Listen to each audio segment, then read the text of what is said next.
Hey, what's up, everybody? It's BDF44 coming at you with another video. I want to talk a little bit about the Lakers Phoenix game last night. I saw the highlights as usual from work, as always. Actually, I did watch some of that game, but not as much of it to say as much as I'd like to about what was going on the floor. However, this is a few things I took away from that game. First of all, as I've told everybody in previous videos, I do believe that the Lakers are somewhat taking advantage of the fact that they have some injury issues, and the word is going to be excuse, but it's valid, of being the team that played all the way through the bubble and being tired and so on and so forth. We're taking the most difficult part of our schedule, and we are making it so that we don't have certain players on the floor.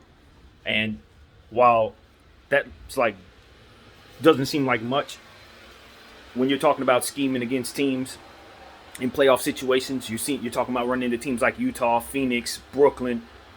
One thing that I've noticed that the Lakers have done is make sure that their real team is not on the floor when they play those teams. And I've seen that strategy before in the past. So I don't think that's by happenstance. Obviously, AD's injury is real. I don't think people are faking injuries, but I do believe that the Lakers are purposefully not running their real stuff and not playing their real players against teams that they expect to see deep in the playoffs. That's the first thing I want to say to you guys. It's become a pattern, and I don't think it's by mistake. The second thing, excuse me. Second thing I want to talk about is, and this is kind of a side note, I hope I don't go into a tangent about this, but the officiating in last night's game was frustrating for me. I saw a couple plays down there that just I didn't like, and it wasn't just Laker friendly plays. Some of that stuff was Phoenix friendly as well. But the thing that comes to mind first was something that went our way, and that was the ejection of Devin Booker. I didn't know what was said. He might have said some magic words, and if that were the case, then obviously what I'm about to say is invalid. But what I don't like, I'll tell you what I don't like, is the quick double technical removing the player from the game situation. If you're going to call two technicals in a row, I think there should be some explanation to the coaches, and maybe even to the public as to why those two technicals were called back to back.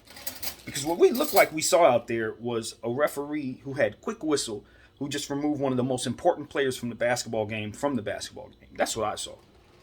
A quick whistle. Maybe, like I said, if Devin said the wrong words, then that's what I need to know. Do you understand what I'm trying to say, you guys? Like, that's the information I need so that I don't walk away from it feeling the way that I do right here. It just seemed like some bogus bullcrap. And I'll tell you, I remember a guy by the name of Tim Donaghy. He was an NBA referee who was caught cheating or was interviewed and admitted his wrongdoings.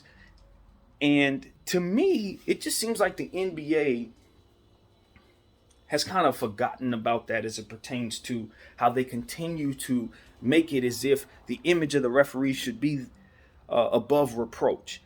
It's like I grew up watching a league where the players would be fined for even considering certain verbiage that would otherwise sound like they were going against the referees. It was as if the league was terrified of the referees suing them. That's what it seemed like to me. It was like they felt they needed to protect the integrity of the referees above protecting the integrity of the players and the sport itself. And that is always that's never set right with me. That's and I get it. I understand they do a very difficult job. I get it. They're left on a court full of giant people who are angry with them 80% of the time. And they have a tough job. I get it. They have a tough job. They don't make the money that these players do. I understand all that. And maybe that plays into some of the stuff that we see down there. But nevertheless, it does get to a point where you start asking yourself a question. It's like, okay, NBA, when are we going to start admitting that these referees, some of them are bogus, bro? Just like some of everybody and anywhere can be bogus. Sometimes these referees are just flat out cheaters. Sometimes they're just flat out attention whores who want to be the focal point of the game, who want to be the reason the game goes a certain way. Some of them may be betting on the game, like Tim, and they want to see the score go a certain way. Maybe some of them have their hands tied and are forced to do these things. But nevertheless, the point I'm saying is players should not be vilified for speaking out against officiating in 2021. I'm tired of that. I didn't like it growing up, and I don't like it now. If a referee does something I don't like, I'm a free person to be able to speak exactly what I want. I thought that was some bullcrap. I shouldn't have to be giving you money because I spoke on something that I felt was true. Now, if there is a threshold to what it is I should be able to say after that, maybe I said too much. Of course, you can judge the specifics of the circumstances, and then from there, we can go about trying to rectify the situation. But don't tell me that I can't say anything about them. Don't tell me that I just watched them blow a call where they literally made a mistake, and then I got to go into my pocket for $50,000 when I go to the media and express how upset I am that that took place. That's wrong. It's been wrong. And the NBA's been doing this the whole time, and I've always didn't like it. It did not sit right with me. It felt, and I'm going to use this word, oppressive. That's what it felt like to me. Like people who have made mistakes are above reproach on being called out on them because of their status in the league. And I don't like it. I've never liked it. And I think most players would agree. But they've acquiesced because this is the league that they grew up in. It's the league they've always known. But I'm telling you, that's one of the things I want to see changed. Okay? Now, that doesn't mean that we can go off bullying referees or using the media to try to sway referees. Like I said, when you get to a certain point, if it looks like someone's being abusive or manipulative or trying to do these type of things, then, of course, you got to come down on them. I'm not saying let players go run wild and just threatening referees and clowning them and being disrespectful. No. But if someone makes a legitimate mistake that we all saw, and a player in the heat of battle is upset about it, and he expresses himself in a certain way after the game, I don't think there should be any fines, bro. I'm done with that in regards to the league. I don't want to see that no more. As a fan, I don't want to see that again. And I know it's going to continue, but I'm calling it out. I've had a problem with it since I was 9 years old. I'm tired of seeing the players be in those situations where they're getting fined for calling out stuff that they actually see, things that actually happen. You see what I'm saying? And so Devin Booker, this situation is obviously a little different. I don't know what he said after the game, but I just wanted to get that out. But at this point, it's like Devin Booker got thrown out really quickly. The referee, above reproach. Nobody's, the media's saying, oh, it shouldn't happen. But, like, if there is some type of come down for that, if the referee gets fined for that, we probably won't even find out about it. We won't ever know. But we do get to see them make the certain mistakes. We do get to see the players get fined in regards to talking about these refs, etc. I'm over it.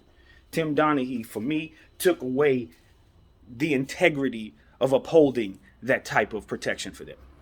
Once he did that, I no longer saw the NBA as credible as it pertains to that behavior of coddling those referees. I thought that that's no longer credible. You can't do that no more. They've been caught cheating. How you going to get mad at me for saying, yo, I see some bullshit when you've already been caught doing some bullshit?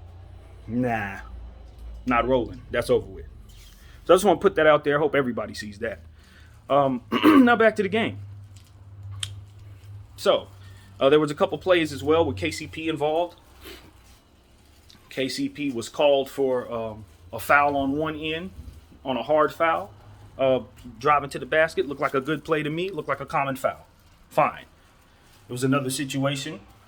The play previous to that, maybe two plays previous to that. It was a three-point shot going up. Devin Booker was trying to get off a three-point shot of some sort. A player, I think it was our new guy Jones, set a screen or something of that nature. I think I'm getting that confused. But the point is, it was a screen set in that play. Devin Booker rolled off, hit the ground. Nah, I got that play wrong. Okay, Devin Booker was playing defense. That's why. Jones set the screen. Devin Booker was playing defense. Devin Booker hit the ground off the screen and grabbed KCP by the foot as he was shooting. That's what happened. And in doing so, they called a common foul. Now, if you're on the ground and you're grabbing at somebody's leg as they're lifting off of the floor, to me, that seems like a non-basketball play. Now, I can understand during, once again, the heat of battle, when you're in a situation where you've fallen, the defense has broken down because you've hit the floor, because they didn't call an illegal screen or what you would probably think is an illegal screen, whatever, either way, and you grab out and reach for a man's leg, that's not legal, bro. You can't do that. You can't reach for a man's leg, dude. You could possibly injure somebody. They don't allow you to run underneath a shooter. so that he can land on your legs. They call a foul on you for stepping underneath the shooter when he's in midair. You definitely should be getting a technical for grabbing a guy's ankle as he's trying to get a shot off while you're on the ground. I mean, that's a dangerous play. A lot of things can go wrong there, and they called a common foul. Then turn around, called a technical on KCP on the layup, as I just described. At the end of the day, that's the type of imbalance officiating that I saw down there that just did affect the game in some ways. Now, granted, the Phoenix Suns ended up winning even though their best player was removed from the game, and partially because the Lakers couldn't get some things going themselves. That had nothing to do with the referees. But overall, the officiating in the game was just very difficult to appreciate last night from what I saw. There's a lot of stuff down there of that nature that just seemed like it was just not on point, and maybe it was some wrongdoing there, maybe not, I don't know. But yeah, it was enough to make me upset in watching the highlights. For both teams' sake, not just for mine. I mean, that Devin Booker ejection was bogus. Completely bogus. So yeah, thank you guys for sitting through that as I bumbled through the play.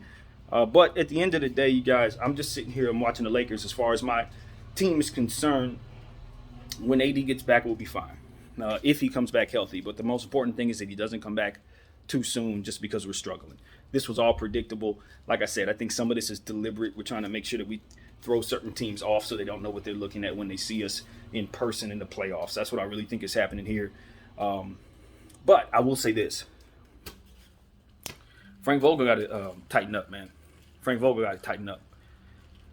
These are the times, and I'm surprised I haven't heard this already, but these are the times right now when you say, hey, how's Jason Kidd doing over there? Hey, how's Lionel Hollins doing over there? This is when that is starting. This is when that starts. Maybe I'm jumping ahead of this thing, but I expect to start hearing those rumblings if the Lakers continue to lose. I think the reason why Frank Vogel hasn't been hearing that too much yet is because we won. That gave him a lot more rope from winning the championship last year. But let me tell you, his performance in limited play during this season has not been up to par. You can see the Rondo absence really glaring this year. It's just the buttons he's pressing, and obviously we got new players. Obviously we're lacking rim protection. Some of that stuff is just going to look bad based on the personnel and lack thereof. But he has to understand that, and I've already made a video on this, so forgive me if I'm a broken record for those of y'all watching me. He has to understand that playing guys like Wesley Matthews is counterproductive to what it is that we're doing no matter what. Playing a guy like Marc Gasol a lot of minutes, Markieff Morris a lot of minutes, it's counterproductive no matter what. Because even if they win, we're not really making ourselves any better because these guys are already who they're going to be. And if we're losing, we're probably losing because they're not meant at this stage in their careers to be carrying that type of load. So when you remove guys like Dennis Schroeder, last night Kuzma, obviously AD, when you remove those guys, it's very important that you play the young guys so that even though you're losing, you still find a chance to give guys who don't play time to get better. And when they get that playing time, they grow in confidence, they grow in rhythm. When the other guys come back, you have a deeper bench because now you have players on your bench that are used to playing, that are probably in better shape, who could probably give you more than they on an average would because they've gotten the playing time that they got in the absence of those other players. I don't care about Wesley Matthews being able to shoot more. I don't care about Marc Gasol being done. I shouldn't even know these things. Why? Because they shouldn't be on the floor for me to see it. These are the times you play, and I've said this a million times, Costas Antetokounmpo. You know what I'm saying? THT. K-Cock. More Caruso, obviously. More Schroeder, obviously. More Trez, obviously. More Kuzma, obviously. There shouldn't be nobody on that floor over the age of 30 not named LeBron James while Anthony Davis is out. We are losing anyway. That's what I'm trying to express to you guys. I don't care that we're losing. It's how we lose. Losing while playing guys who are not interested in playing big minutes is just a lost cause. And I don't think Frank Vogel is really considering what his job is in this moment. It's not just to coach your basketball teams to wins. is to make it so that each and every player on your team is developing properly. And those who don't need to develop have no business playing. Period. On a team like this, you need to strengthen your bench. We suck because of Wesley Matthews, because of Marc Gasol. This is why we suck. This is why we're losing, because these guys are not any good anymore. Somebody needs to just say it like it is. I'm not trying to be an ass. I can't play basketball at all.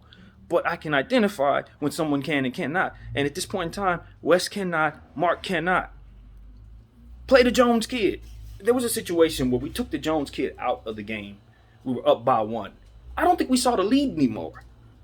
That's not a coincidence. He's a rim protector. We need rim protection. That's what he does. And he's been doing it at a very, very good clip for the minutes that we've given him.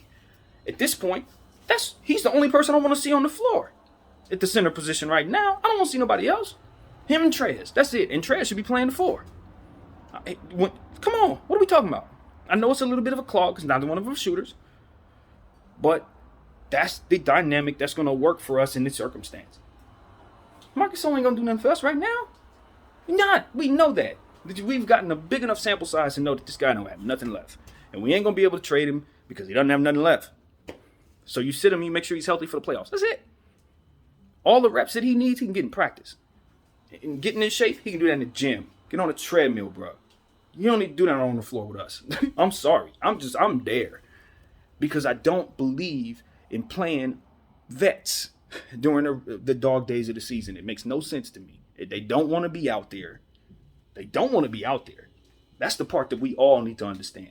9 out of 10 vets don't want to be out there playing 30 minutes a game middle of the season, right before the All-Star break. They don't. The kids do. And the vets are going to be losing those games. Kids are going to lose those games too. But at least the kids can get better. Period. That's all it's about. Who you putting on the floor? Can they get better? If they can't, get them the hell out of there. Period. Because role players are only there. Guys like Mark and Wes are only there to shoot open shots that AD and LeBron draw for them off of the double teams that they draw. That is why those guys are on the floor. They're not there to do anything else. They're there to be competent enough to hit open shots. And a guy like Vogel needs to understand that. If AD ain't on the floor to draw double teams and get those guys those looks, they are useless. They're simply useless. But a guy got like Costas can jump out the gym. He got springs for feet right now. He's itching to show you that the work that he's been putting in on his body for the last several years, and that Antetokounmpo genetics works for him too. He's dying to show us that. And I'm telling you, if we had a good coach, that kid would be the first or second player off the bench during this AD out thing. He would get starts at the power forward position since AD's out. If I was running stuff, I'd start Costas in a game like last night. You kidding me? And that's what I'm talking about. Do I expect to win that game? No, I don't expect to win that game. But did I win the game playing the guys that I played? Hell no, I didn't win the game playing the guys we played. That's my only point. That's what I got. That's all I have to say. Ain't deeper than that. Lakers are going to be fine when AD gets back. The question is, how good will the rest of the team be if AD goes down again? And the answer is, not very if we keep coaching this way. What's up, Jason Kidd? What's up, Lionel Hollins? That's where I'm at with it. I'm not saying fire my coach, but I am saying that seat is getting a little warmer, and this team's not playing any better. It's time to play other players. My name's BDF44. I'm out.